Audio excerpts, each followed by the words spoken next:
নমস্কার বন্ধুরা, আমি সাধন কাকা। সবাই ভালো আছো তো?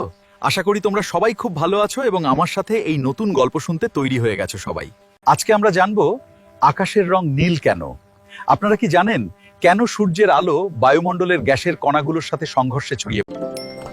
দেখো, সূর্যের আলো কিন্তু এক রঙের নয়, এর মধ্যে অনেক রং মিশে থাকে। এটি একটি চমৎকার অভিজ্ঞতা।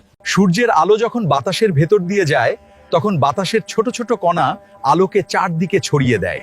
আর সব রঙের মধ্যে নীল রঙের আলো সবচেয়ে বেশি ছড়িয়ে পড়ে, তাই চারদিকে নীল আলোই বেশি দেখা যায়।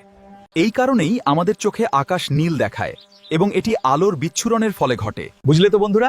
ভিডিওটা ভালো লাগলে লাইক করবে, কমেন্ট করবে আর শেয়ার করবে। আর এমন আরো মজার জ্ঞান পেতে চ্যানেলটা সাবস্ক্রাইব করতে ভুলবে না। ধন্যবাদ, নমস্কার।